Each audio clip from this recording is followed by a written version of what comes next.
ce dernier atelier de cette deuxième journée des assises sciences-société ici, sur un sujet qui est les coopératives de recherche, les recherches en coopération. Enfin bon, est-ce qu'il y a des nouveaux cadres institutionnels, des nouvelles choses qui sont inventées, innovées, pour permettre ces coopérations?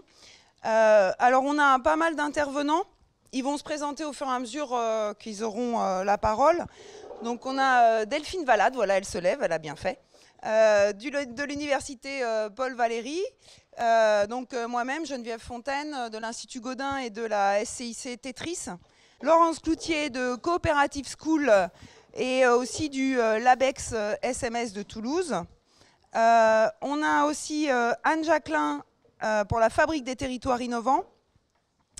Dans la salle qui interviendra après, on a Raffaella Toncellis de Copanam, Sébastien Palluot qui est là-bas au bout pour la SCOP Helix.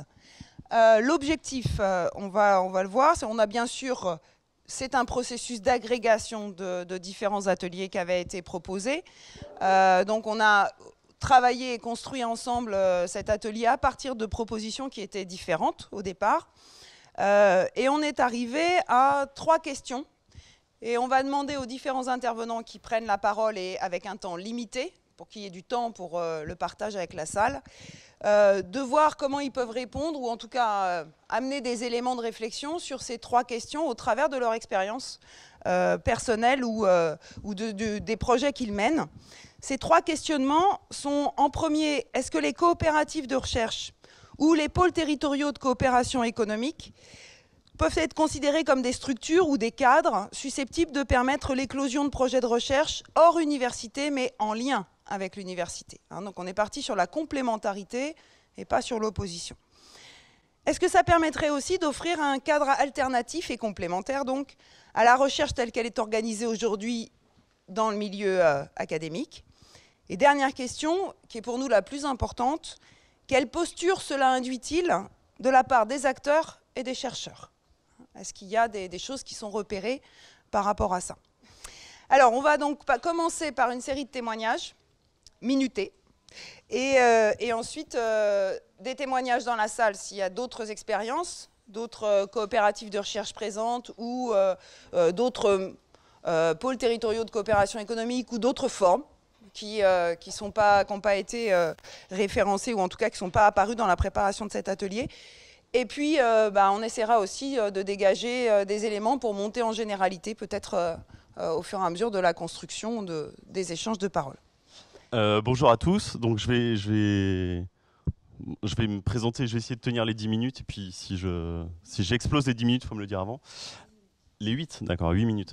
Donc, je suis Sébastien Palluot, donc je suis un des cofondateurs et associés d'une coopérative qui s'appelle Helix, qui est basée à Bordeaux et à Poitiers, qui a été créée en 2013 et qui compte aujourd'hui une douzaine de salariés. Notre coopérative, elle est située dans le champ assez vaste de ce qu'on appelle l'innovation sociale. Et notre objectif, c'est d'accompagner, nos clients, puisqu'on est une coopérative, mais on a des clients pour le coup, on vit de notre chiffre d'affaires, nos clients qui sont des collectivités, des entreprises, notamment des entreprises sociales, donc des entreprises, des collectivités, des structures associatives ou des structures de recherche. On les accompagne à penser à concevoir et à mettre en œuvre des projets qui ont un fort impact social et qui se situent dans le champ de ce qu'on appelle donc l'innovation sociale, quelle que soit la thématique. Donc on va accompagner autant une entreprise qui travaille sur la numérisation des données et leur accès pour les personnes en situation de handicap que pour la Fondation de France dans la mise en place de nouvelles formes d'expérimentation sur, par exemple, le logement pour les travailleurs précaires. Voilà, pour vous situer un peu ce que l'on fait. On est en interne, donc je vous disais 12 salariés, dont 8 ou 9 personnes qui ont un doctorat, sciences politiques, sociologie, géographie, droit, économie. L'idée étant d'intégrer des salariés qui ont souvent une double casquette, sont passés par la recherche universitaire en sciences humaines et sociales, souvent, et qui disposent d'une expérience, soit en tant que consultant, soit en tant qu'accompagnateur d'élus, soit en tant que créateur d'entreprises sociales. Et donc notre modalité d'intervention, elle se situe de plus en plus sur le champ de ce qu'on appelle la recherche, la RD sociale, recherche-développement social, où on accompagne nos clients à structurer des programmes de recherche, développement sur leurs enjeux ou sur les enjeux de leur territoire ou de leur organisation. On les accompagne à structurer ces programmes et puis à les mettre en œuvre. Donc ça, c'est une partie de l'intervention qu'on fait pour des entreprises, et généralement on travaille quasi essentiellement pour des entreprises sociales, et beaucoup de coopératives, sociétés coopératives d'intérêt collectif ou de SCOP, et des structures qui ont la volonté d'en être, mais souvent ce sont des structures qui posent comme principe d'abord d'avoir une finalité sociale et qui ne sont pas dans une logique essentiellement de logique mercantile. Donc on accompagne ce type de structure-là. On intervient aussi sur des programmes de recherche pour des collectivités. Par exemple, on est sur un programme de recherche de 4 ans pour le département des Pyrénées-Atlantiques sur les enjeux de la revitalisation des centres-bourgs en milieu rural et comment on peut repenser à la fois les modèles économiques de la réhabilitation des bâtis anciens dans ces bourgs-là, et on intègre toute une équipe de structures de recherche. Ça va des architectes à des financiers, des banques, des spécialistes de l'éco-construction, etc. Et puis, autre aspect de notre intervention, on intervient aussi auprès de laboratoires de recherche ou auprès de structures de transfert de technologie, ce qu'on appelle les SAT, lorsqu'elles nous sollicitent pour évaluer la valorisation éventuelle de programmes de recherche en SHS qui sont établis dans les laboratoires. Quand je parle de valorisation, c'est pas seulement valorisation, c'est valorisation économique. Concrètement, est-ce qu'il y a des possibilités de créer des activités économiques autour de ces programmes de recherche, mais aussi toute forme de valorisation qui peuvent s'opérer et qui ne soient pas forcément économiques, mais qui peuvent jouer sur le transfert dans le champ du transfert de connaissances. Par ailleurs, on accompagne, alors je ne l'ai pas évoqué, mais on est issu d'une coopérative d'activité et d'emploi. En fait, avant de se créer, on était en coopérative d'activité et d'emploi, et en même temps, on était incubé on était dans un incubateur techno, puisque en 2011-2012, en Aquitaine, si on voulait être innovant, on était forcément techno. Il n'y avait pas vraiment de structure qui pouvait incuber une SCOP qui souhaitaient intervenir dans le champ de l'innovation. Donc, par rapport aux trois questions, qui nous ont été posées, je vais aborder deux questions. La première, qui est sur la question de l'éclosion de programmes de recherche. Alors, est-ce que les logiques de coopération aboutissent à l'éclosion de nouveaux programmes de recherche? J'aurais tendance à dire oui. Nous, c'est une partie du travail que l'on opère, notamment dans un programme expérimental en Poitou-Charentes qui s'appelle Assise, qu'on travaille depuis 1 an. En fait, on intervient auprès d'entreprises classiques pour évaluer avec les dirigeants et les équipes de ces entreprises quels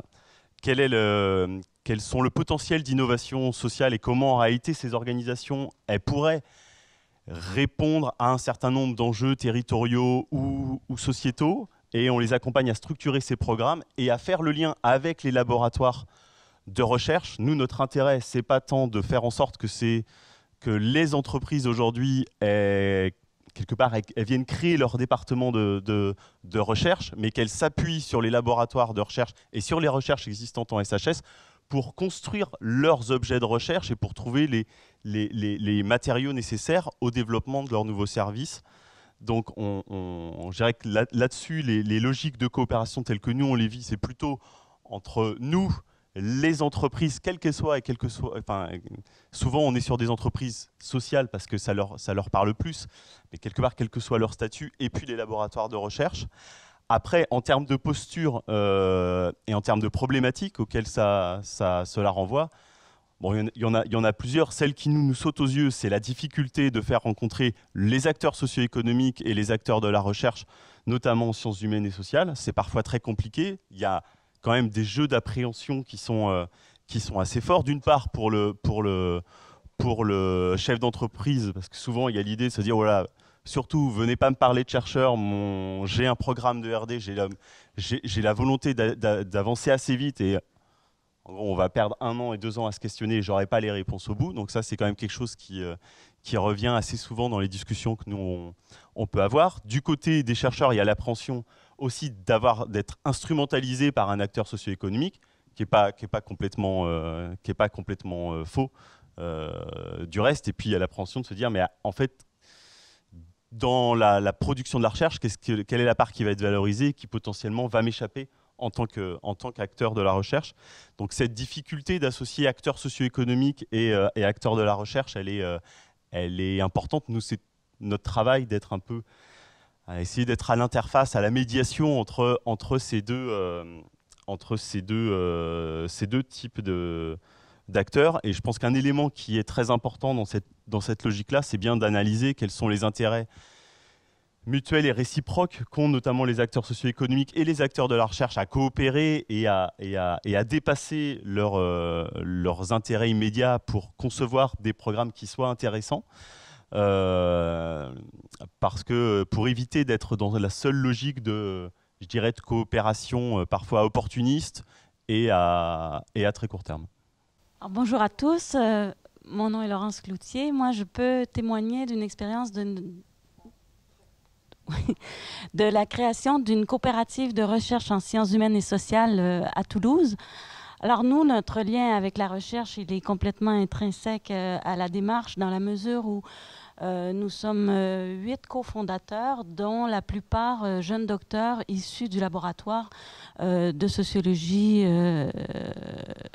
du LabEx SMS à Toulouse.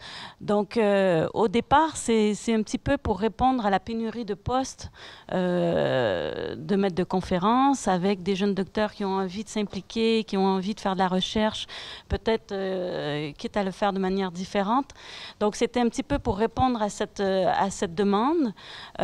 Aussi, également, avec la perspective que la transition pour accéder au poste de maître de conférence étant de plus en plus longue, ça peut être aussi un lieu de passage.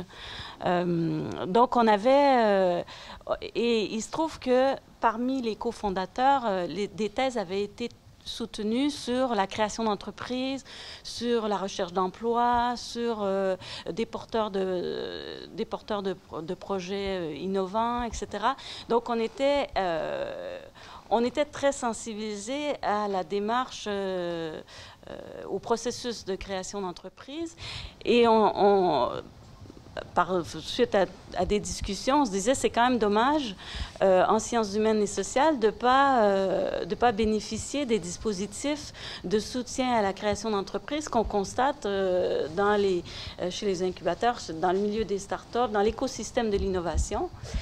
Et on se disait, bon, certes, on n'est pas en mesure de faire des brevets, mais on avait tous en commun d'avoir mobilisé une méthode d'analyse de données à la fois quali et quanti, une méthode qui avait fait l'objet de publications, etc.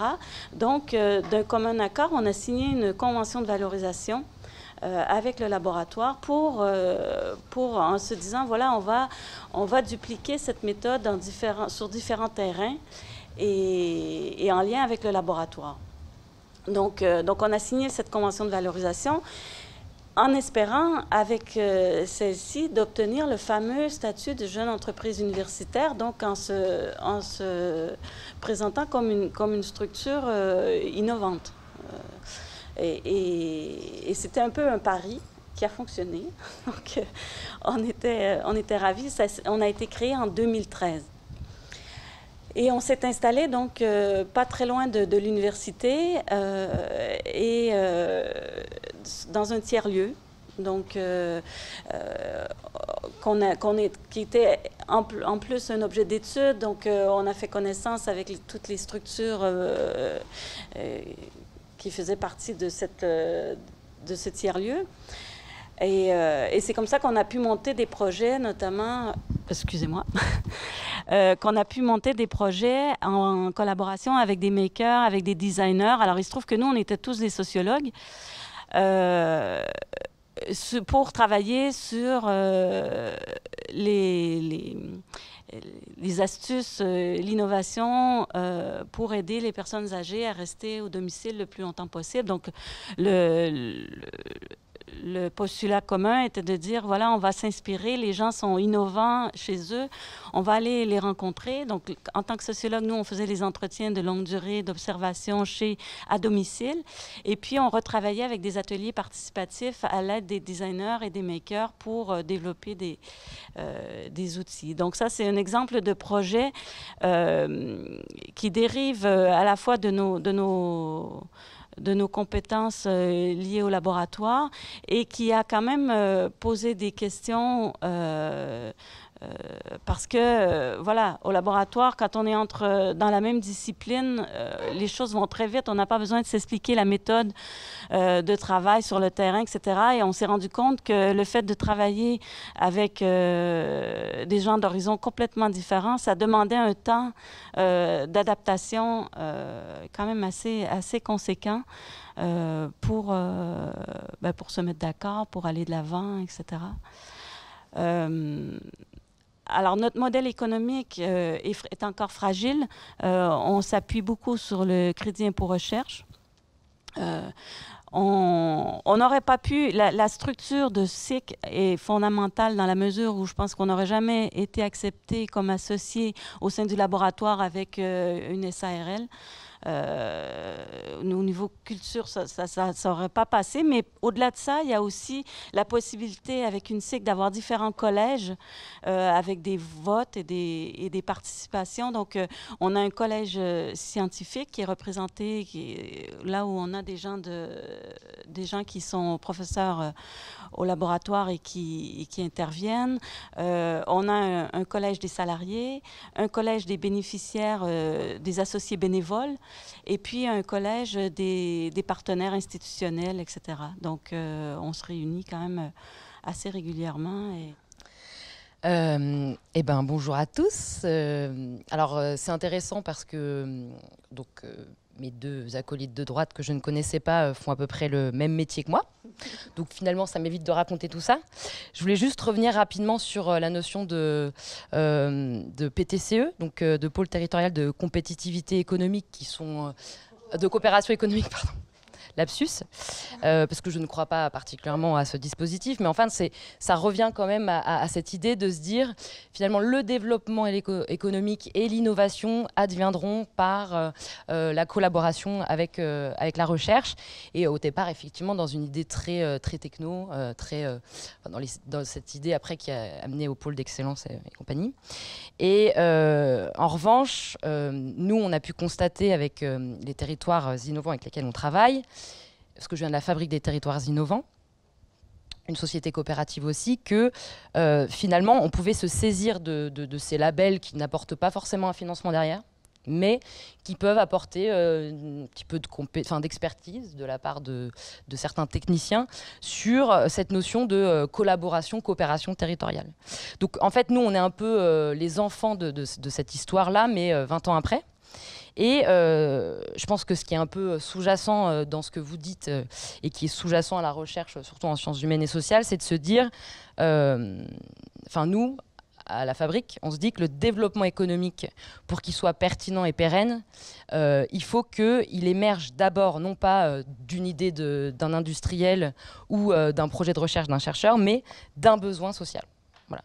Et c'est comme ça que va naître cette innovation sociale. Et donc, à partir de ce besoin qu'on va devoir faire émerger du territoire, parce qu'il n'est pas forcément identifié, il n'est pas forcément formalisé. Donc l'idée, là, c'est de le co-formaliser avec les plus exclus potentiellement, mais aussi les industriels et les acteurs politiques, qui sont notre mouton noir du moment. Je vous en parlerai après. C'est d'utiliser la recherche-action participative pour avoir un process méthodologique pour co-construire le diagnostic et les solutions à expérimenter sur le territoire. Donc nous, on milite pour la transition sociale de l'économie et on s'assume comme tel. Et je pense que du coup, on est un peu la même famille, ça me fait plaisir.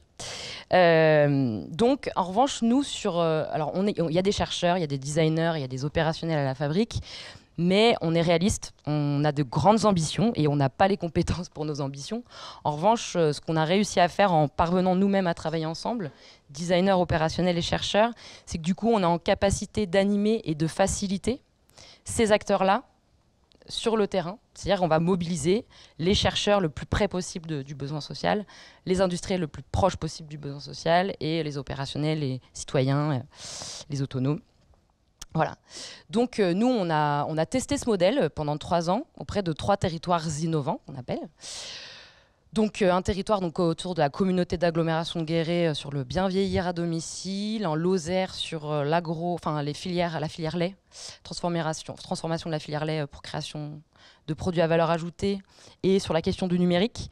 Et puis dans le Bas-Rhin autour de globalement des questions du numérique et du locavore. Je la fais très courte, mais il y a ma collègue là qui pourra corriger après, Aurélie Landon, si jamais.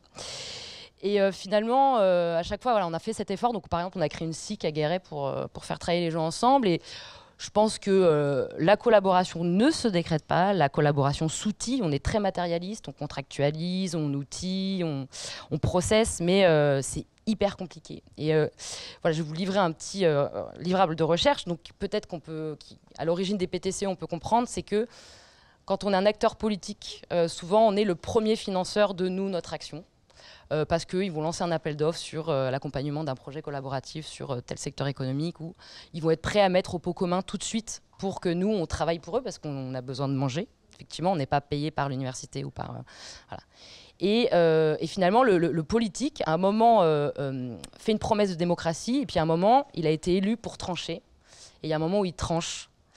Et en fait, c'est difficile de les faire sortir de cette posture-là. Et aujourd'hui, c'est vrai que sur la dimension politique, on se rend compte qu'il y a des territoires qui sont très immobilisés par ce besoin à référer à l'institutionnel pour mener des projets, trouver des financements. Et il y en a qui ont réussi plutôt à s'émanciper, quoi. Et aujourd'hui, on se dit qu'il faut quand même qu'on s'en émancipe pour aller les consulter ponctuellement sur des projets très concrets où on les sollicite sur des compétences vraiment qui vont faire appel à des opérationnels de terrain. Mais si on reste trop dans une dimension politique sur la posture un peu de légitimité, genre participer à notre projet pour montrer à quel point vous participez au développement économique, finalement on est trop sur des postures politiques qui sont trop complexes par rapport à notre enjeu de transition économique, quoi. Donc voilà, c'est un petit résultat de recherche. Et du coup, sur la posture des acteurs, c'est très fort parce que finalement, à chaque fois, c'est est-ce que je travaille avec toi, individu, ou est-ce que je travaille avec toi qui est par ailleurs salarié d'une communauté d'agglo, d'une agence de développement économique, d'une université. Et ce qui est difficile là pour nous tous, il y a un changement de métier. D'ailleurs, elle fait sa thèse là-dessus, Aurélie, c'est comment on va créer nous de nouvelles compétences, on va créer de nouvelles fonctions. La fonction d'animateur ou de facilitateur, elle a pas encore de qualification spécifique ou de formation spécifique. Et je pense qu'il faut qu'on travaille ensemble à construire et à valoriser, à identifier ces compétences-là, pour qu'elles soient justement identifiées et justement rétribuées dans un process de collaboration. Alors, moi, je vais vous parler essentiellement une initiative et en lien avec une autre. Donc, je vais vous parler d'un pôle territorial de coopération économique qui se situe à Grasse, dans les Alpes-Maritimes, et qui s'appelle Tetris, Transition écologique territoriale par la recherche et l'innovation sociale. Où, si j'essaye de reprendre les questions, effectivement, on a fait le pari, donc c'est porté par une société coopérative d'intérêt collectif, donc c'est une coopérative, dans laquelle il y a aussi un collège chercheur, où voilà, il y a aussi un collège bénévole, il y a aussi, bien sûr, un collège institutionnel, bénéficiaire, salarié, etc. Le pari qu'on a fait, en fait, est là aidé par l'Institut Gaudin, qui est à Amiens, qui est le premier centre de recherche, développement et de transfert reconnu dans un champ qui n'est pas technologique, justement, parce qu'avant, sinon, il n'y a que des centres de transfert technologique. C'est de faire une expérimentation qui consiste à mettre un centre de recherche, développement, de transfert aussi, en plein cœur de la dynamique collective des acteurs d'un pôle territorial. C'est-à-dire que ce n'est pas des chercheurs extérieurs qui vont être mobilisés éventuellement sur qu'est-ce qui se passe, mais les chercheurs vont être là tout le temps, sous différentes formes. Certains, comme c'est mon cas, moi, je vais être salarié de l'Institut Gaudin pour développer ce centre de recherche à Grasse. Voilà, donc moi j'ai une posture de salarié, chercheur salarié. D'autres chercheurs entrent donc en leur nom propre.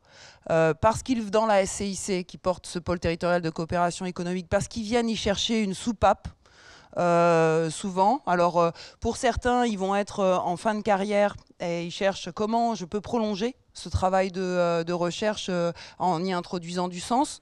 Pour d'autres, ils sont en début de carrière et en conflit quelque part de valeurs et de sens avec le monde académique et voilà, et ils viennent chercher aussi là en leur nom propre des espaces de respiration aussi et d'autres manières de travailler. Je vais vous évoquer rapidement comment on travaille. Donc voilà, donc ça offre différentes possibilités pour des chercheurs qui sont inscrits dans une institution académique, pour d'autres qui sont à la fin de carrière. Voilà, on essaye de mixer tout ça. Puis après, il y a un comité scientifique qui regroupe à peu près 45 chercheurs de 15 universités ou centres de recherche différents et qui, eux, sont à disposition pour être mobilisés soit sur un projet, soit sur un questionnement et pour nous faire redescendre aussi des informations issues de la recherche. Donc la recherche est au cœur de la dynamique collective, puisqu'il va y avoir des activités socio-économiques, que ce soit des chantiers d'insertion, de la production, voilà, donc des associations d'éducation populaire, voilà, qui vont avoir leurs activités, qui vont générer des questionnements et qui vont prendre tout doucement l'habitude, et c'est un temps de construction très long, de poser ces questionnements, y compris à des chercheurs, et d'accepter de passer du temps à construire ce questionnement avec des chercheurs. Il y a aussi un incubateur générateur de projets. Donc incubateur quand ce sont des personnes qui viennent avec un projet et qui cherchent à être accompagnées dans une démarche d'innovation sociale, et j'y reviendrai. Et aussi générateur de projets, c'est-à-dire que là, on va partir de signaux faibles repérés sur le territoire, avec voilà, plein de méthodes pour les repérer, et on va essayer de co-construire des réponses collectives à ces signaux faibles. Et donc l'activité de recherche est là partout au milieu, dans un va-et-vient. Va-et-vient, puisque parfois c'est bien les questions qui viennent des acteurs, qui sont formulées sous forme de questions de recherche en travaillant avec les chercheurs, et qui vont être saisies par des universitaires ou des centres de recherche, parce que c'est pas que sciences sociales, pour nous, il y a aussi des physiciens, des biologistes, des chimistes qui vont être potentiellement mobilisés sur des projets. Et dans l'autre sens, et c'est ça que je trouve très intéressant, c'est qu'il y a aussi des chercheurs qui changent de posture, c'est-à-dire qui viennent avec « on a repéré ceci en faisant des études », telle régularité, telle... voilà. Et ça nous amène à se dire que peut-être il y a des expérimentations possibles. Donc en fait, ça les amène à changer de posture, parce que c'est quand même très important d'arriver là-dessus. Ça passe par effectivement une posture des acteurs qui évolue, y compris des élus et techniciens des collectivités, dans une démarche qui est plus une démarche de coproduction dans l'intérêt collectif du territoire, et ce qui n'est pas toujours évident.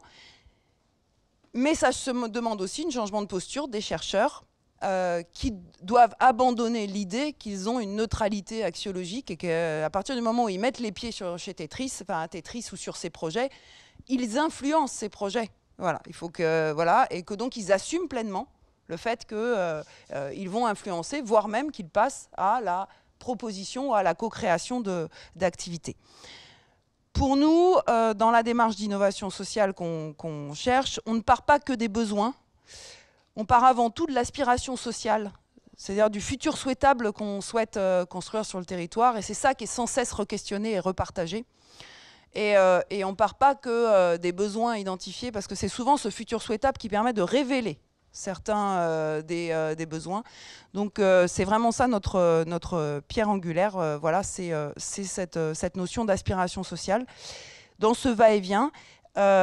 Et on se pose aujourd'hui la question de savoir si ce mode d'organisation de la recherche dans les PTCE, qu'on va trouver à d'autres endroits, hein, il y a par exemple le PTCE au CRA qui est présent dans la salle aussi, est-ce qu'on ne peut pas aller vers quelque chose où les pôles territoriaux de coopération économique dépasseraient cette première étape que tu as évoquée pour servir de base au développement d'une R&D territoriale, c'est-à-dire d'être le support effectivement d'une R&D qui décloisonne les différents champs disciplinaires, les différentes manières de faire de la recherche autour de l'intérêt collectif et surtout de ce futur souhaitable construit ensemble pour le territoire.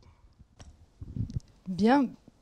D'un côté, ça tombe bien que je parle en dernière parce que j'ai un statut un petit peu différent autour de la table, puisque moi je suis académique, entre guillemets, chercheur donc à Ardev, acteur ressources territoire pour le développement, qui est un laboratoire montpelliérain hébergé juste à côté d'ici, à Saint-Charles. Et donc je suis économiste de formation, et en particulier économiste de l'économie sociale et solidaire, voire de l'innovation sociale, si on arrive à savoir ce que c'est. En tout cas, voilà, c'est un peu mes thématiques. L'idée de cet atelier, effectivement, qui vient de plusieurs propositions, c'est de réfléchir à la professionnalisation, aux nouveaux métiers, aux nouvelles pratiques qui émergent là sur ces interfaces et qui viennent d'être du coup illustrées. C'est aussi donc de s'intéresser à ces formes organisationnelles que prennent ces nouvelles pratiques, ces nouveaux métiers. Et du coup, moi, je voudrais revenir sur une expérience que j'ai eu la chance de pouvoir suivre depuis ses débuts. C'est un incubateur, justement, qui s'appelle Alter Incube, un incubateur de projets d'entreprises socialement innovantes.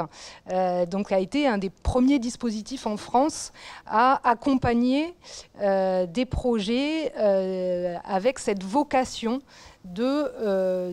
d'entreprise, on va dire. En tout cas, voilà, c'est des projets entrepreneuriaux, ça c'est très important. C'est pas des projets d'associations subventionnées, etc. C'est vraiment des entreprises qui visent à développer des pratiques et des produits, on va dire, des services socialement innovants.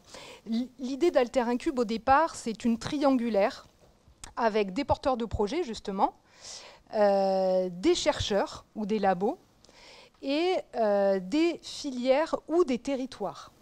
Donc initialement dans le modèle d'Alter Incube, qui naît dans les années 2007-2008, on va fêter les 10 ans, il y a cette triangulaire dans laquelle la recherche en sciences humaines et sociales est centrale et qui fait vraiment l'originalité du dispositif au départ. Donc voilà, vraiment l'idée c'est le transfert en quelque sorte, au même titre que les sciences dures transfèrent vers l'innovation techno, pourquoi pas tenter ce transfert depuis les sciences sociales. Le lancement d'Alter Incube visait donc, je dirais, ce que vous êtes vous en train de faire aujourd'hui d'une certaine manière. Et ça m'a fait tilt en vous entendant parce que vous êtes vraiment plutôt sur la manière de repenser des dynamiques territoriales et des dynamiques, je dirais, de filières aussi plus largement. Alter Incube a accompagné des projets, alors au départ, dans cet état d'esprit, c'est-à-dire y compris des projets portés par des collectivités comme des pays qui ont déposé des projets Alter Incube au départ, et aussi, enfin, je pense à des travaux sur les circuits courts alimentaires de grande ampleur. Donc il y a eu cette place de la recherche, je dirais, au départ, avec d'ailleurs une difficulté qui a été d'identifier quand même les chercheurs et les spécialités de chacun, de les mobiliser, mais je vais y revenir. Donc au départ, ce pari a plutôt été, je dirais, gagné. En tout cas, il y a eu quelques projets qui ont bien marché dans ce sens-là. Mais petit à petit, les liens avec la recherche se sont distendus. Plusieurs raisons, alors je les évoque peut-être pas toutes correctement ici, mais il y a eu ce problème de lisibilité, de cartographie, qui va peut-être être bientôt comblé, puisque la MSH notamment se lance dans la réalisation d'un annuaire qui permet de mieux identifier les spécialités des différents chercheurs. Un autre aspect, mais qui a déjà été évoqué, une des raisons sans doute qui a fait la difficulté de maintenir ce lien avec la recherche, c'est que les chercheurs en sciences humaines et sociales, quand on leur dit entreprise, d'abord ils disent non. Non, non, non. Nous, on n'est pas là pour l'entreprise. C'est un monde que l'on ne connaît pas. On n'est pas là pour faire du business ou être instrumentalisé à un moment donné. Donc, même si, en première approche, Alter Incube sonnait plutôt bien aux oreilles des chercheurs, en deuxième lecture, il y avait des réticences. Réticences aussi importantes, je tiens à le souligner, c'est que ce type d'activité pour un chercheur n'est pas reconnu. C'est-à-dire, si vous passez du temps aujourd'hui dans votre quotidien à travailler avec des porteurs de projets pour le montage même si c'est un projet de territoire et ce n'est pas une entreprise du grand capital, vous n'êtes pas du tout reconnu dans cette activité. Il n'y a aucun moyen, et enfin, si on va sur des choses très concrètes, je crois que c'est un des buts des assises, d'essayer de promouvoir aussi des outils dans ce sens-là. Il y a un problème de reconnaissance de ce lien avec le monde, je dirais, de l'activité économique. Et puis, dernier aspect, il me semble que Alter Incube a aussi été poussé progressivement, et c'est le cas de beaucoup d'assos, de beaucoup d'autres dispositifs, a été poussé vers finalement le fait de réaliser le plus vite possible des projets qui réussissent du point de vue de l'emploi, du point de vue du nombre finalement d'entreprises créées. Donc on est plus sur des projets qui sont déjà quasiment aboutis. Alter Incube les labellise d'une certaine manière et doit produire un nombre d'emplois et un nombre d'entreprises à la sortie. Et donc il y a un problème de temporalité qui est de plus en plus visible, il me semble, pour faire ce travail finalement de renouvellement des filières et des dynamiques territoriales. Donc on comprend que le lien avec la recherche se soit du coup un petit peu distendu, mais donc il y a des relais qui sont pris par ailleurs. Juste cette expérience, pour moi, elle soulève, en tout cas, elle interroge sur plusieurs points. Moi, il me semble qu'on voit bien aujourd'hui qu'est en train de naître, et on est sans doute au tout début, un espace sur lequel se structure quelque chose qui... Je ne sais pas si c'est de la recherche, peut-être que le terme de recherche et développement est plus approprié. En tout cas, il y a une dimension appliquée de la recherche. Alors, R&D sociale, R&D territoriale. En tout cas, on voit bien qu'il y a besoin d'acteurs dont le métier est de révéler, coordonner, traduire, animer tous ces acteurs et ces différentes matières. Deuxième enjeu, c'est aussi la question de l'utilité sociale de la recherche aujourd'hui, notamment en sciences humaines et sociales. C'est vrai que ce que révèlent ces différentes initiatives, c'est quand même aussi la question de que font les chercheurs, qu'est-ce qu'ils produisent, et est-ce que les chercheurs se posent la question de l'utilité sociale de ce qu'ils produisent. En économie, alors il y a eu un atelier centré sur la question, mais il y a une problématique qui n'est pas nouvelle, qui est celle finalement de l'ancrage social à un moment donné des problématiques qui sont abordées par les chercheurs. Est-ce qu'on a cette préoccupation? Est-ce qu'on doit l'avoir? En tout cas, les initiatives telles qu'Alter Incube révèle que certains chercheurs, dans la déontologie de leur métier en tant que fonctionnaires du service public, ont endogénéisé cette dimension-là, c'est-à-dire qu'ils travaillent aussi pour les territoires et pour le développement économique des territoires, et pour un certain développement économique des territoires, mais ce n'est pas le cas de tout le monde. Et du coup, voilà, pour moi, c'est une question qui se pose, je n'ai pas à faire la morale aux uns aux autres, pas du tout, mais je pense que c'est une question qu'il faut mettre sur la table et qu'il faut peut-être aussi discuter dans le cadre de ce débat. Concernant l'utilité sociale des chercheurs, donc il me semble avoir compris par extension des chercheurs en SHS, c'est ça?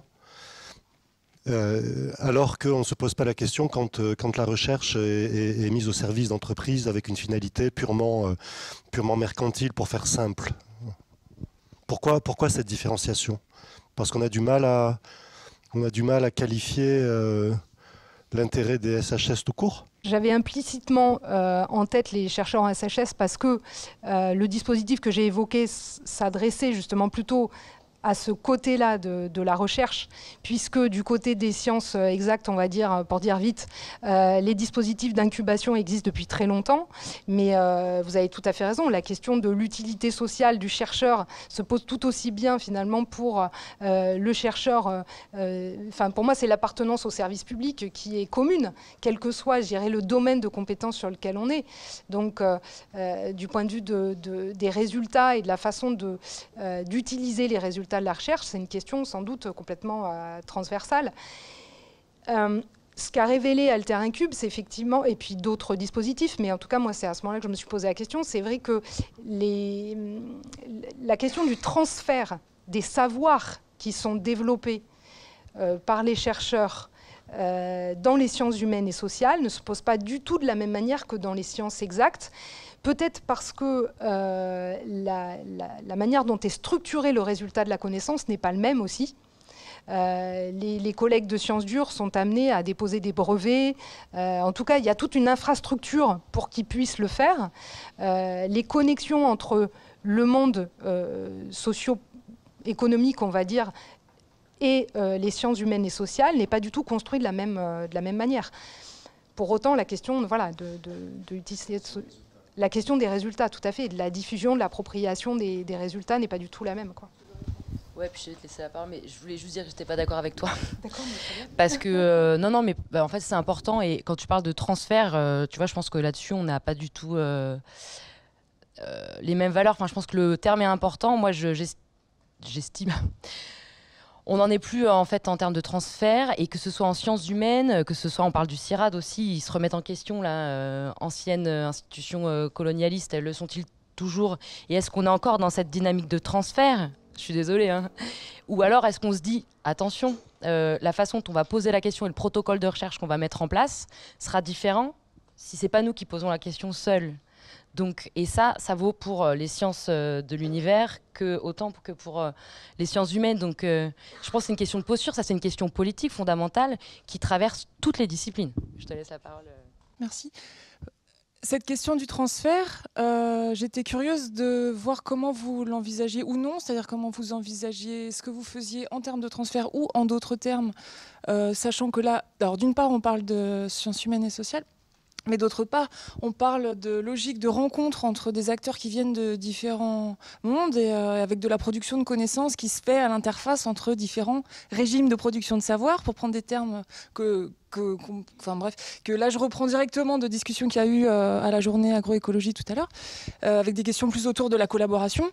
Donc, entre transfert et collaboration, et vous parliez de l'Institut Gaudin, c'est ça, donc à Amiens, je me demandais s'il y avait des logiques qui se structuraient d'une manière particulière ou si on était dans une galaxie de pratiques très diverses. Voilà. J'ai publié un papier dans Sociologie pratique là-dessus, qui s'appelle Originalité, je crois, je ne sais plus comment je l'ai appelé, mais sur les pratiques de recherche et de transfert, voilà. Ça fait 10 ans qu'on se pose ces questions-là. C'est vrai qu'on a toujours investi les termes de recherche et développement, peut-être parce que notre président, qui est patron de boîte, mais par ailleurs est marié avec une prof en université en robotique. Bon, vous voyez le truc. Après, c'est pas un vocabulaire finalement déconnant, c'est vrai. Je crois qu'en fait, la relation et la logique, c'est ce que j'essayais d'expliquer dans le papier, c'est qu'en fait, parce qu'il y a beaucoup de questions qui se posent en SHS sur la question de l'autonomie, de la liberté du chercheur. Enfin, elles sont très légitimes aussi, finalement. Comment on fait? En fait, on ne produit pas et on ne transfère pas dans le même temps. Voilà, je ne pourrais pas le dire autrement, en fait. C'est-à-dire qu'on produit, le territoire nous demande un comité d'orientation très élargi, va nous demander de travailler sur une thématique. Et pendant 3 ans, on va produire de la recherche de manière totalement libre. C'est-à-dire, c'est nous qui décidons de la problématique, comment on va faire, comment personne... en même temps, ce n'est pas un technicien de collectivité qui va nous dire comment on fait de la recherche. Je veux dire, vous voyez, c'est parce qu'en fait, on estime que c'est vraiment la partie, c'est le métier scientifique. Voilà. Et en fait, on produit ça... alors, il y a des thèses qui se font, et puis on fait voilà. Ce n'est pas la partie, ce qu'on appellerait recherche citoyenne. Après, c'est critiquable, c'est juste comme ça qu'on fait, c'est tout. Et pendant 3 ans, on produit ça, et du coup, on a beaucoup de matière. Et au bout de 3 ans, on dit, OK, on est prêt, mais parfois, ça commence avant. Et là, en fait, ce qu'on va appeler le développement expérimental qui va aller vers le transfert, c'est-à-dire toute la création d'outils, de dispositifs publics. On peut pas en fait l'anticiper. C'est-à-dire que c'est des gens qui vont venir à nous. On a eu la région, on a eu des départements, on a eu la BPI, on a eu des acteurs de terrain, on a eu des réseaux. Ils viennent nous voir, ils nous expliquent leurs problèmes. Puis on voit en fait, on dit par rapport aux recherches qu'on a produites, ouais, là, ok, on peut faire un truc ensemble. Je crois qu'on a quelque chose pour vous construire quelque chose, un dispositif d'éval ou ce genre de choses. Et nous, on n'apporte qu'une matière première, en fait, mais eux, ils apportent tout le reste, en fait. Quand on a travaillé avec la région, les agences d'innovation, elles avaient, pour le coup, elles ont mobilisé énormément de compétences et de connaissances que nous, on n'avait pas du tout pour produire des outils. C'est ça qui est vraiment intéressant, pour le coup, à un moment donné, dans le transfert, c'est-à-dire qu'on va faire un truc ensemble où personne individuellement aurait réussi à le faire. Voilà. Et puis, une fois que ça marche, on va dire très simplement, une fois que l'outil, on ne crée pas des outils pour les créer. Si c'est pour que ça tombe dans un tiroir ou ce genre de choses, alors on ne le fait pas. Il faut vraiment que ce soit rattaché à une dynamique institutionnelle, qu'elle soit privée ou publique. Puis une fois que ça marche, on le transfère sur d'autres territoires. Voilà. Et là, on a bouclé la boucle, c'est qu'une fois qu'on a fait ça, on arrive à reproduire des articles de recherche en expliquant les logiques en fait, et le rôle qu'on a eu nous dedans, ou ce genre de choses. Mais c'est vrai qu'on dissocie en fait. Enfin, on dissocie. Oui, on dissocie les deux. C'est ça, c'est comme ça qu'on a trouvé. Et ce vers quoi on va pour les 10 prochaines années, en fait, c'est de plus uniquement le faire à l'Institut, mais comme l'a dit Geneviève, de le faire au cœur des. On pense que les pôles territoriaux de coopération économique peuvent être pas mal parce qu'en fait, différents acteurs peuvent peut-être se dire, on l'a tous sur le territoire, on rencontre tous des problèmes un peu similaires et peut-être que dans ce cas-là, la recherche peut apporter des choses là-dessus et produire des outils, mais pour cette dynamique multi-acteurs, vu que le PTCE n'a pas une dimension organisationnelle normalement, hein, c'est vraiment une dynamique collective, enfin, normal, pour le coup, normalement. Voilà. J'espère que j'ai répondu à la question le plus clairement possible en tout cas.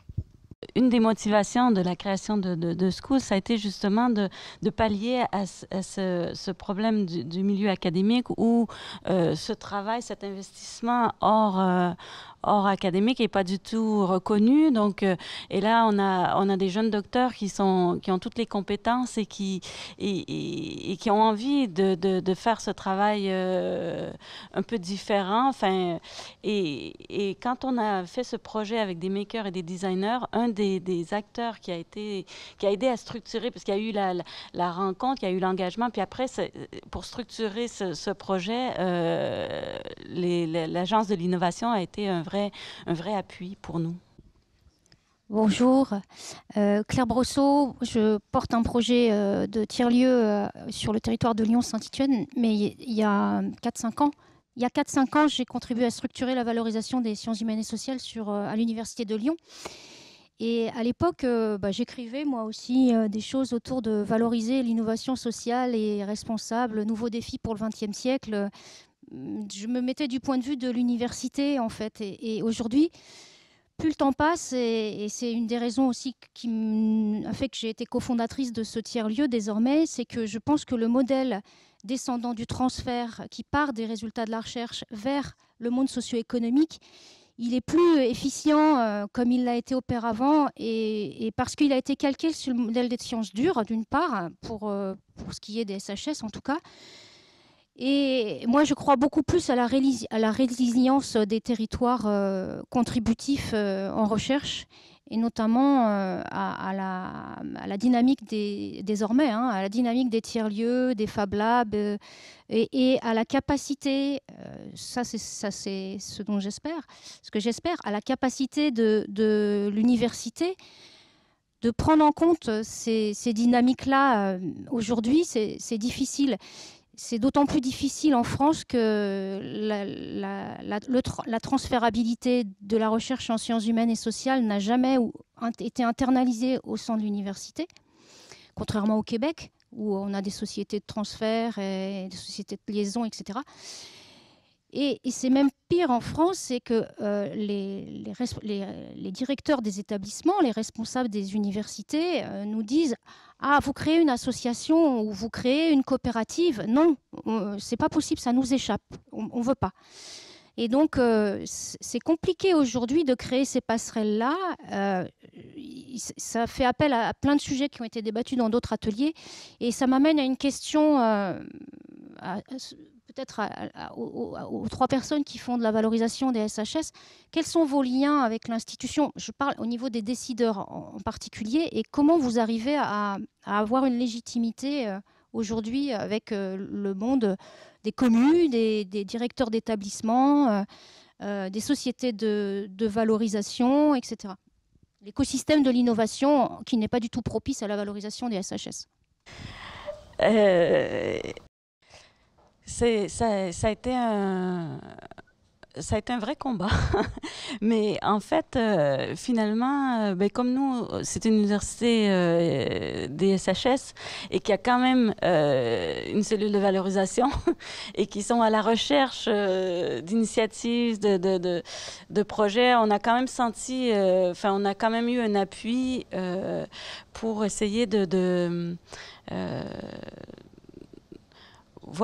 d'avoir une initiative qui ne soit pas complètement calquée sur les sciences dures et qui soit quand même porteuse d'activités.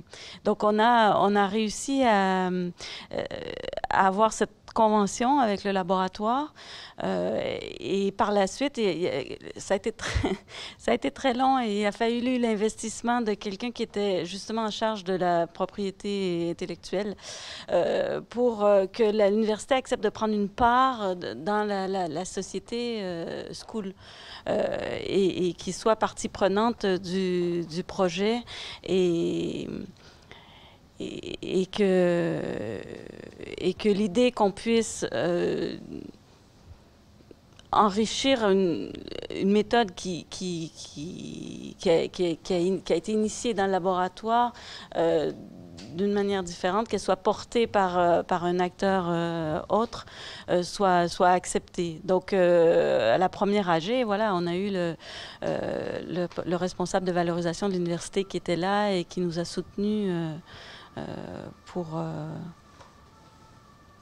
pour exister au sein de l'institution. Et puis, voilà. Et puis, on a toujours essayé de maintenir un lien assez étroit, ne serait-ce que par exemple, on a 2 cofondateurs qui sont en fait, qui ont un poste de PAST à l'université. Donc, je ne sais pas si vous savez, c'est des postes qui exigent moitié cours, moitié recherche, mais à l'extérieur de l'université. Donc, c'est une manière aussi de garder constamment un lien assez étroit avec l'université. Excuse-moi. Moi, je voulais juste dire que nous, pour l'instant, on n'a pas du tout réussi à vraiment bien collaborer avec les hautes sphères, quoi. Clairement, ils sont aux abonnés absents. On a essayé aguerrer. Enfin, c'est bon, ça n'a pas de sens. Donc maintenant, ce qu'on fait, et nous, c'est l'influence par le faire. Du coup, on fait des partenariats avec des collègues avec lesquels ça fonctionne. On mène des projets et puis à la fin, quand on se sera bien senti et qu'on sera en confiance par ce faire, quoi, on proposera aux gens de rentrer dans la SIC et d'aller plus loin. Mais en fait, tout de suite arriver à ce niveau institutionnel, alors que voilà, on n'a que 3 ans, qu'on n'est pas crédible d'un point de vue scientifique, c'est compliqué. Du coup, voilà, on contrebalance la chose, je dirais, et puis on verra si on arrive à rentrer par la petite porte. Pour répondre à la question, je pense que le processus de légitimation, pour nous, il se fait, mais il est absolument pas acquis. Parce qu'effectivement, aujourd'hui, il y a une espèce d'injonction à la valorisation. C'est-à-dire que qu'ont les laboratoires de SHS, il faut qu'ils valorisent leurs recherches. Généralement, ils ne savent pas trop comment faire et comment s'y prendre et où est-ce qu'on valorise et comment. Mais il y a quand même cette donnée d'injonction de valorisation. Donc quand nous, on arrive sur des logiques, dire dans votre recherche, il y a sans doute des choses qui sont très intéressantes pour des entrepreneurs, pour des collectivités qui se posent ces recherches. Et en réalité, il y a des modes de collaboration à penser. On peut avoir une certaine écoute de la part de certains. Le problème, et à mon avis, on est un peu dans une situation un peu paradoxale, c'est qu'en réalité, notre légitimation, elle s'opère sur la délégitimation d'un certain nombre de chercheurs. C'est-à-dire qu'en réalité, plus on se renforce, dans les perceptions, parfois plus on se renforce et plus les chercheurs dans certains laboratoires se disent on est en train de me cornériser dans une forme de recherche qui ne serait pas utile, puisqu'en réalité de la recherche utile, elle s'opère au sein des PTCE, etc. Donc on joue à un jeu qui n'est pas évident et qui est parfois perçu par certains laboratoires. Autre problématique que je vois, c'est qu'effectivement la chose la plus simple pour une structure comme la nôtre, une coopérative pour collaborer avec la recherche, c'est de collaborer avec un chercheur ou avec des chercheurs, mais pas avec un laboratoire de recherche. Et là, et c'est un peu ce qui ressort, c'est-à-dire on va collaborer avec un chercheur de manière opportuniste, et le chercheur, lui, pour le coup, il détient sa recherche, mais lui-même, dans quelle logique de transfert est-il vis-à-vis des doctorants, vis-à-vis de son laboratoire, etc. C'est-à-dire que en même temps qu'on est en train de parler de collaboration, de coopération, on est en train de mettre en avant un système où en réalité, on valorise la logique individualiste de la recherche un peu en SHS. Et donc, on est un peu dans ces paradoxes-là, on est en train de jouer de la meilleure manière que l'on pense. Mais voilà, il y a plein de choses à repenser. À mon avis, on ne peut pas... on est sans doute dans une période un peu transitoire qui voit effectivement l'émergence d'un certain nombre d'acteurs dont on fait partie, qui cherchent à se légitimer et qui sont pas, on n'est pas neutre parce que, vous voyez, quand bien même nous sommes des coopératives, on est tous dans une logique de modèle économique à établir puisqu'on n'est pas payé par l'État pour faire la recherche, pas directement dans tous les cas. Et en même temps, on amène les chercheurs à essayer d'avoir une autre posture en termes de recherche et en termes de valorisation de leur recherche. Et donc, au fur et à mesure, quelque part, on est en train un peu de les remettre en cause. Je pense qu'il y a quelque chose de très positif, parce qu'en réalité, c'est bien en collaborant qu'on va trouver une logique de valorisation qui soit au bénéfice de territoires, et du social et du politique.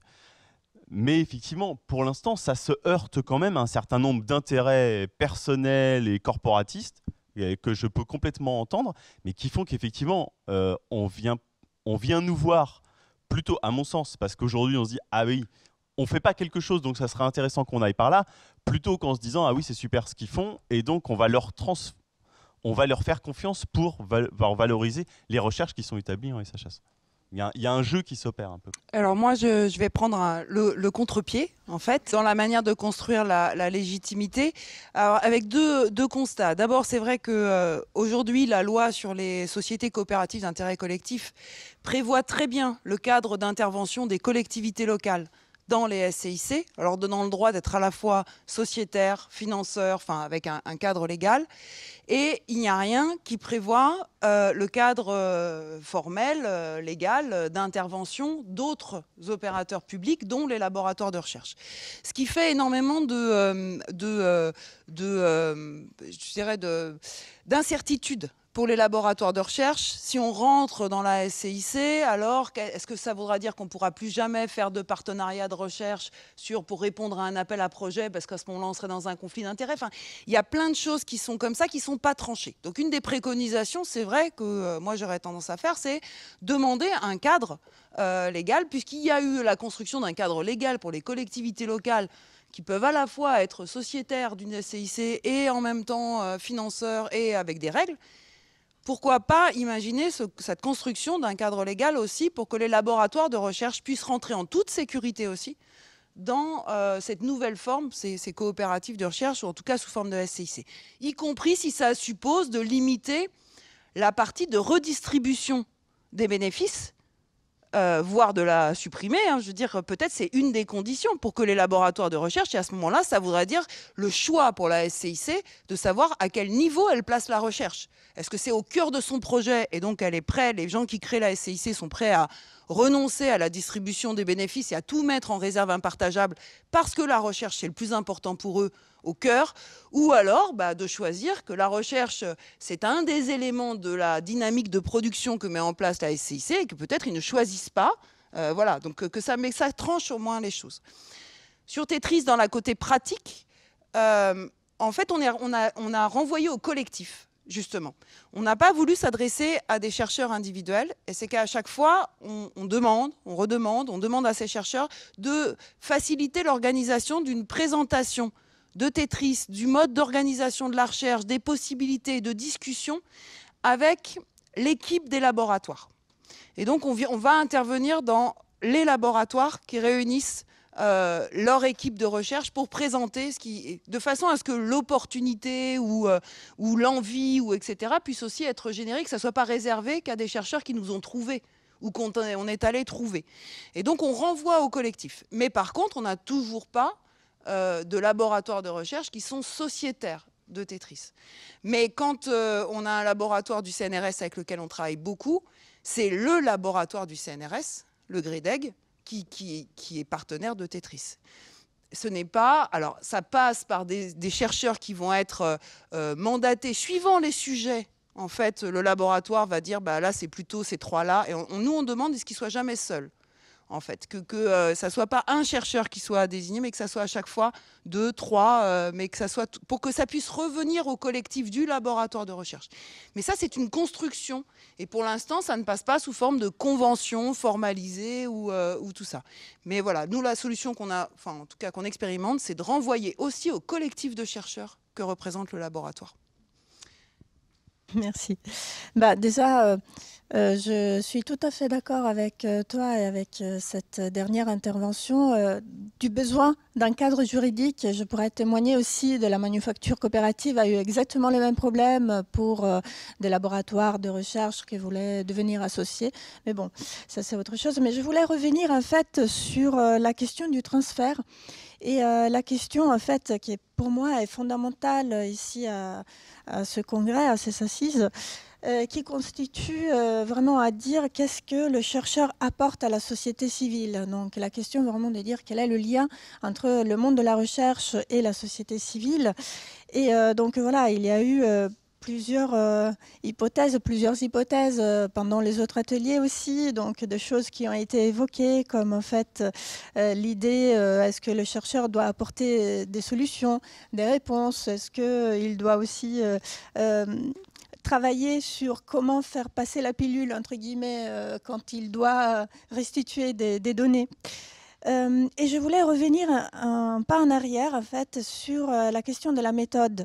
Parce que, à mon avis, en fait, la vulgarisation des sciences, ce n'est pas vulgariser des concepts, rendre plus facile ou intelligible de concepts, mais vraiment faire passer une méthode, faire comprendre la méthode scientifique. Et ça, pour moi, c'est quelque chose de fondamental si on veut coopérer. Ça, c'est ce que je vois aussi dans la coopérative Copanam, dans laquelle je travaille. Nous, on essaie de travailler ensemble, donc de faire ensemble, de coopérer, mais de construire, de co-construire. Et ce qu'on voit, c'est qu'on doit apporter des outils pour que les personnes puissent elles-mêmes travailler sur leur projet. Donc, en fait, ce qu'on fait, nous, à la fin, en fait, on apporte des outils, une méthode pour que les personnes puissent s'intégrer dans cette travail de co-construction. Si on n'apporte pas ces outils-là, en fait, c'est compliqué de co-construire. Et du coup, pour moi, en fait, il faudrait vraiment retravailler sur comment le chercheur peut apporter la méthode scientifique dans des lieux de débat avec la société civile. Merci. Question qui va partir de très loin et puis je vais essayer de recentrer. Dans cette démarche de recherche en coopérative et tout ça, j'ai comme l'impression que ça vient d'un sentiment de déception de la recherche normale, donc soit par les questions posées, soit par le manque de moyens et de finalité. Et donc, malheureusement, ça revient un peu après à revenir vers ces institutions parce qu'il y a une obligation de collaborer pour avoir des financements, pour avoir une légitimité, tout ça. Donc c'est un peu, j'ai l'impression qu'on se mord un peu la queue à tourner en rond. Bref, donc ça c'était le premier aspect. Le deuxième aspect, c'est que est-ce que vous n'avez pas l'impression d'être des sous-traitants de la recherche ? Je suis désolé, c'est un peu l'impression que ça donne. Et enfin, peut-être une question plus ouverte. Je trouve que le public là est plus jeune que dans d'autres ateliers de la journée. Et j'ai l'impression qu'il y a beaucoup de gens qui sont venus pour voir s'il y avait des perspectives aussi. Donc, est-ce que c'est prometteur? Est-ce que c'est aussi bouché que dans la recherche normale? Est-ce que, voilà, peut-être des questions qui peuvent être abordées parce que sûrement pas mal de gens est intéressé ici. Merci. Juste, c'est évident que nous, c'est une recherche de solutions et de possibles devant un horizon un peu fermé. Pour autant, je pense que, certes, alors il y a des situations de projet où on est vraiment officieusement sous-traitant. Et par contre, il y en a d'autres où on est porteur. Alors, c'est quand même pas... Ben, ça va... L'idée, c'est vraiment d'être complémentaire. Je pense que notre démarche, par exemple, pour School, le fait de constater qu'il y avait des attentes et des demandes qui étaient faites aux chercheurs et qui étaient refoulées quelque part, on dit, mais on s'empare de ça pour faire de la recherche peut-être à côté.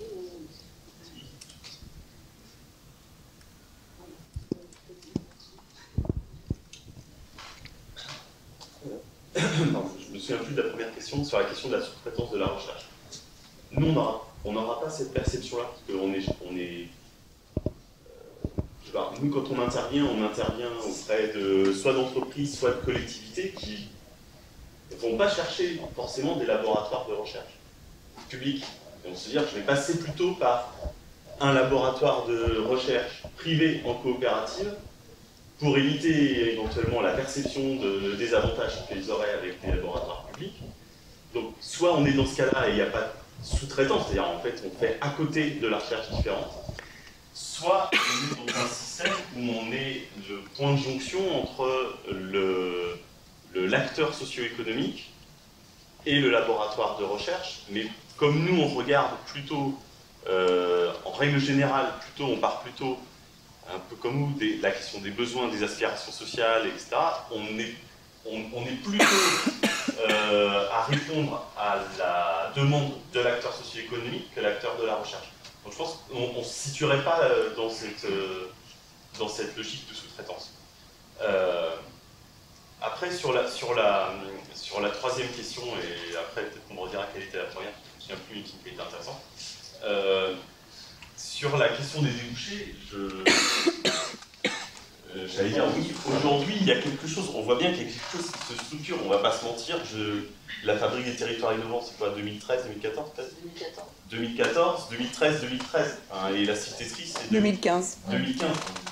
Il y a quelque chose qui est en train de s'opérer aujourd'hui, qui est en train de se passer, et qui a 5-10 ans, l'Institut Godin, c'est 10 ans. Donc il y a bien quelque chose qui s'opère aujourd'hui, qui fait qu'effectivement, on est en train ça produit de nouveaux métiers, de nouvelles trajectoires, etc. Et que ça parle effectivement à un certain nombre de jeunes docteurs qui viennent d'avoir leur doctorat et qui se disent j'ai pas forcément envie d'avoir une carrière académique, ou plutôt, je ne pourrais pas avoir une carrière académique parce qu'en réalité, c'est trop sélectif et donc il faut que je fasse quelque chose. Et donc qui vont construire leur propre parcours de professionnalisation. Et dans les trajectoires des nouvelles structures, il y a souvent ça. Après, avec tout le problème qu'à mon avis ça pose, notamment en SHS, c'est qu'on est en train de transférer autant le chercheur que les recherches qu'il fait. C'est-à-dire qu'en réalité, entre le chercheur et les recherches que produit le chercheur, il n'y a plus de différence. Là où parfois, quand il y a peut-être un peu plus dans le champ des sciences dures, où il y a une vie de laboratoire, etc., où il y a un collectif qui s'opère sans doute un peu plus qui peut se passer parfois en SHS, il y a une différence éventuellement entre les recherches qui sont établies et les chercheurs. En SHS, quelque part, la valorisation des recherches, c'est d'essayer de valoriser le chercheur et donc positionner le chercheur quelque part. Et c'est pour ça qu'on a tout le processus aujourd'hui de professionnalisation du jeune docteur en SHS. On va faire en sorte qu'il vienne de chercheurs, on va l'amener à devenir consultant, entrepreneur, etc. Et on va le former à essayer lui-même de valoriser sa recherche. Et tout ça, ça participe d'un quelque chose qui s'opère en ce moment, qui est l'éclosion de coopératives de recherche. Coopératives parce que ça donne du sens et c'est un cadre qui fait sens par rapport à ce que les jeunes docteurs, notamment en SHS, pensent. Et en même temps, c'est aussi une manière pour eux de valoriser ce qu'ils ont fait et ce qu'ils ont appris et les compétences qu'ils ont appris dans un autre cadre que le cadre académique. Ouais, c'est une hypothèse. En fait, c'est que c'est une vraie question que je te remercie d'avoir posée, parce qu'en fait, je pense que personne n'a osé me la poser à part en disant « Ah, waouh, c'est courageux ce que tu as fait ». Mais en fait, je ne crois pas. Effectivement, il y a une dynamique nouvelle, il y a du business, potentiellement, il y a un marché, il y a une demande, il y a une offre qui se construit, c'est clair. En revanche, moi, je connais beaucoup de chercheurs qui sont très vieux, voire morts, qui font ce travail depuis très longtemps. Ils le faisaient souvent aussi avec leur institution. Si tu vois les grandes entreprises aujourd'hui, derrière ces grandes entreprises, SNCF, La Poste, toute la privatisation, tout ça, c'est des économistes, des sociologues et même des anthropologues qui ont travaillé avec les dirigeants, qui travaillent avec les dirigeants de l'université.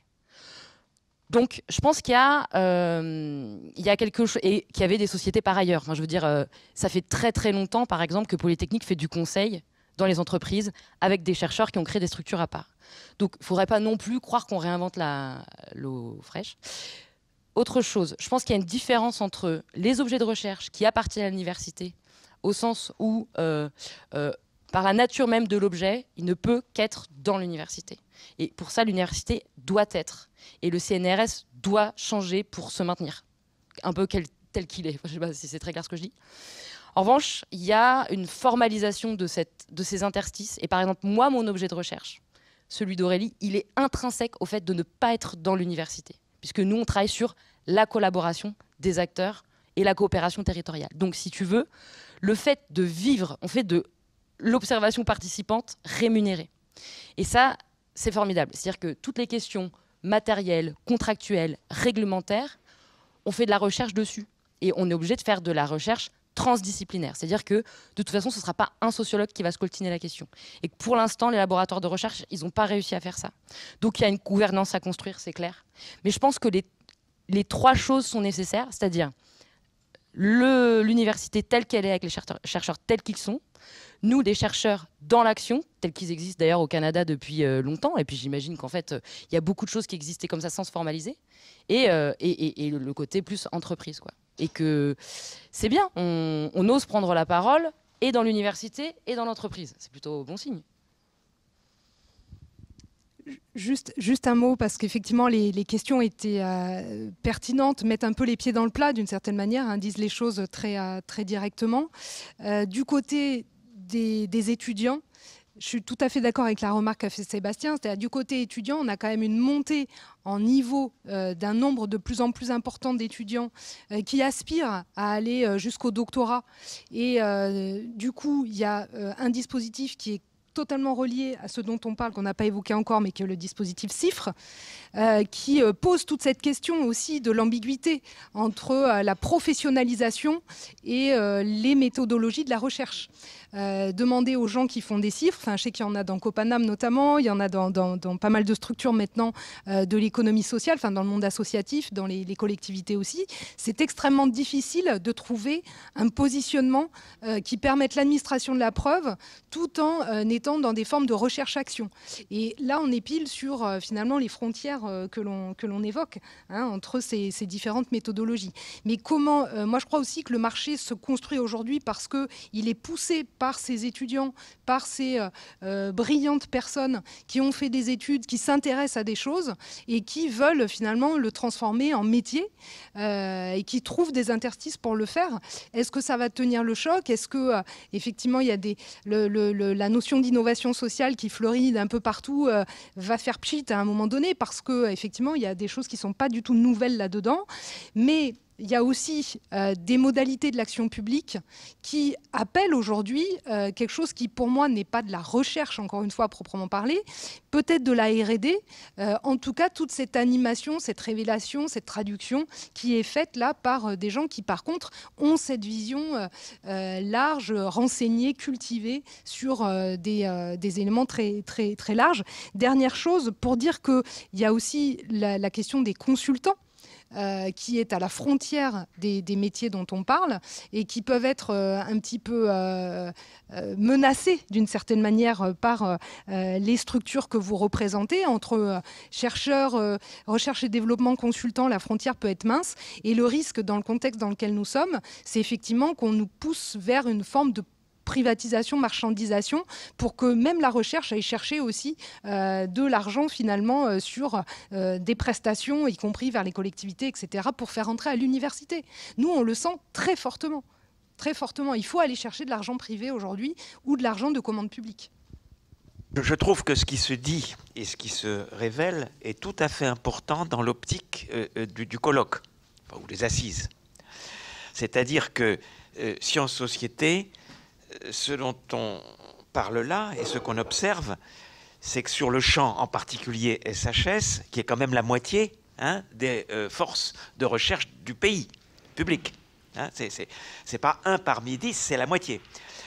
La notion de rapport sciences-société et comment dire, le schéma classique, voilà, université, transfert, société, n'existe pas, ne peut probablement pas exister et n'est même pas ce qui conviendrait, même si on essayait de le faire. Il y a autre chose qui émerge, et fortement, c'est finalement des SCIC, des SIC de recherche, coopératives de recherche, qui ont un objet qui est puissamment généré, disons, à travers la pression des jeunes, bon, j'y reviens pas, et la pression aussi d'une demande, au fond, de transition, d'innovation sociale, pour le dire vite, dont on peut penser que la seule façon d'y répondre est le type d'intervention collective et novatrice que vous êtes en mesure de faire. Donc il y a des raisons très profondes, me semble-t-il, et structurelles, qui font que ce n'est pas une mode ou un feu de paille. Et que cette émergence qu'on voit là est un modèle tout à fait spécifique, puisqu'il y a autonomie, indépendance de la SIC par rapport à l'université, ça a été dit, même si ça donne un petit peu des maux d'estomac à certains. Il y a une dynamique par les jeunes, même si bon, on peut avoir à cœur d'être en relation avec les directeurs de labo, mais enfin, fondamentalement, c'est soit des vieux, soit des jeunes qui sortent un peu du cadre et qui font exister la nouveauté.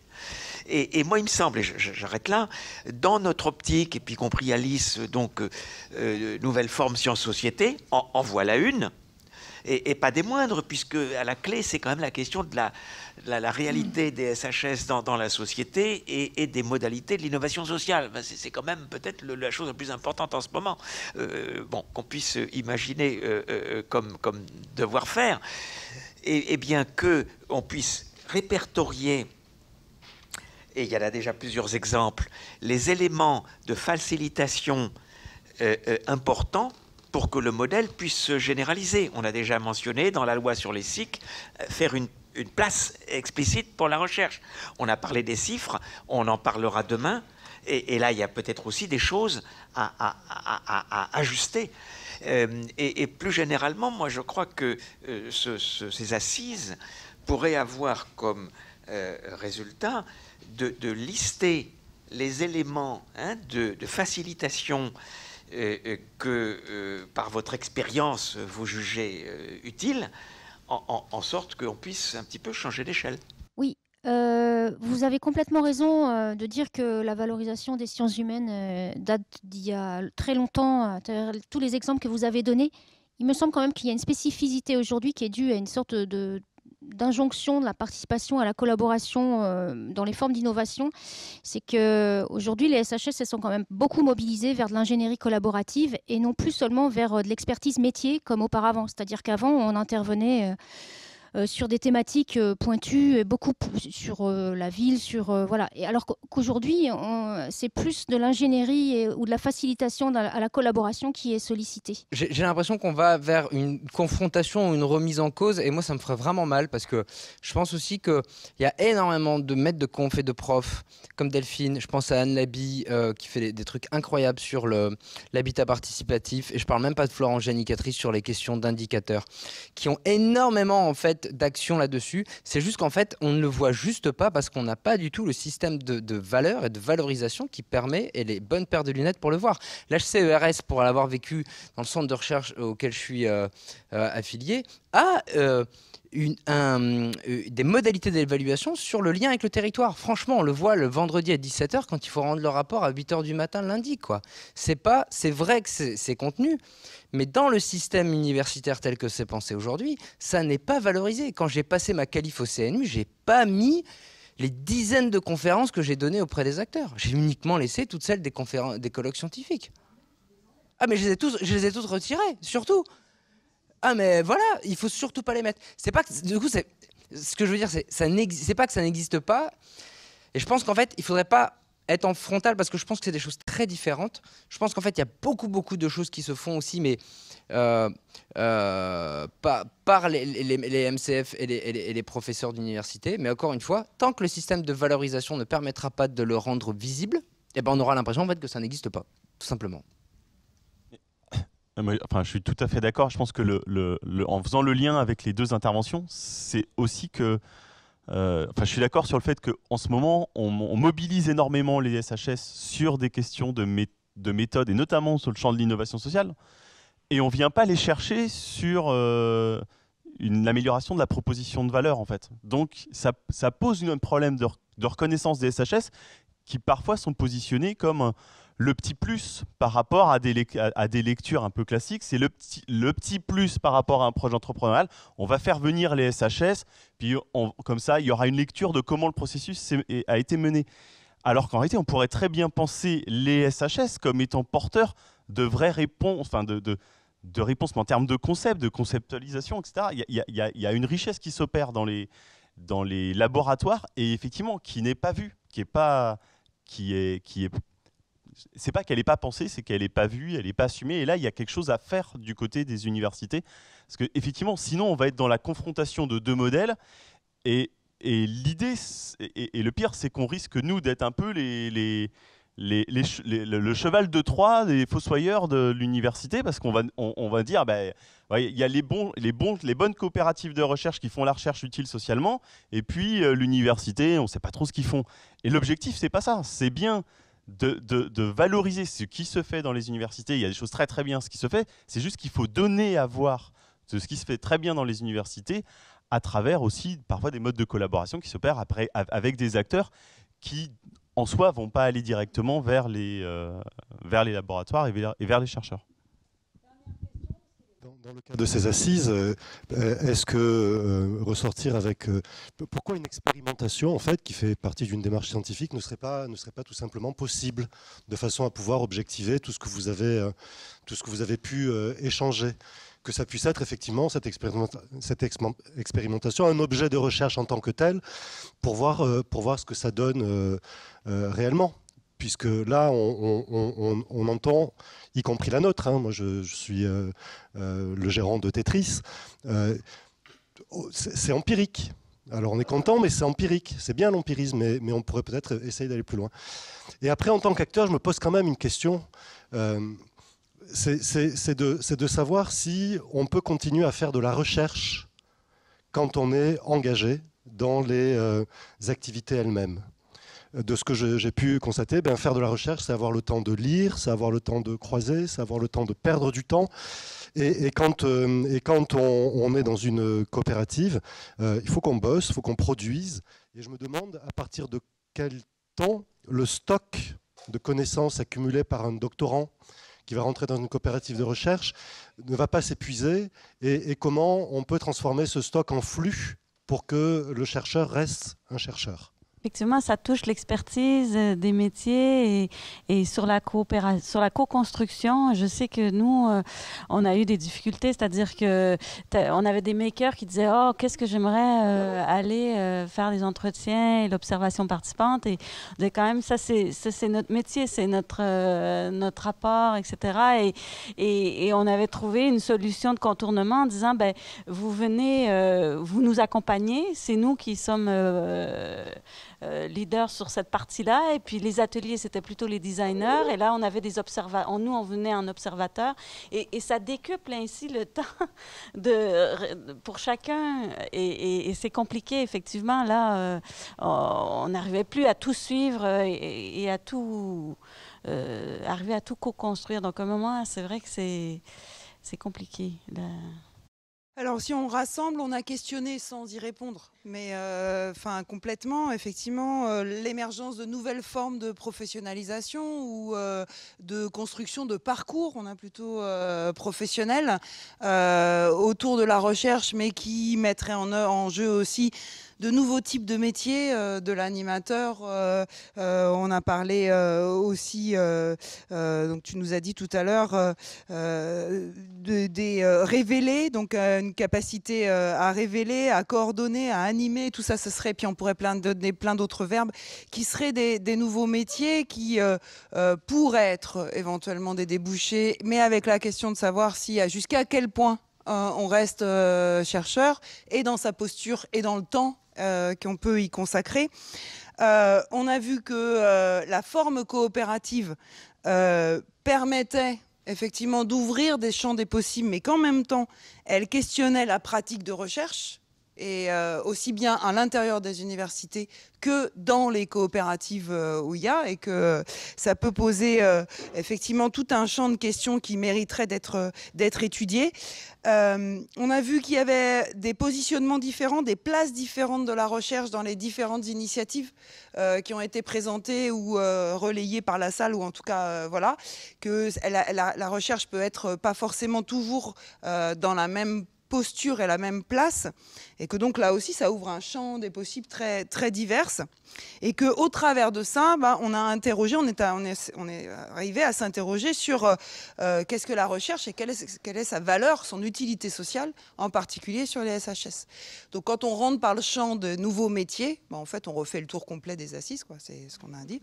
Voilà, ça sera donc la conclusion. Merci à toutes et tous d'avoir assisté à cet atelier.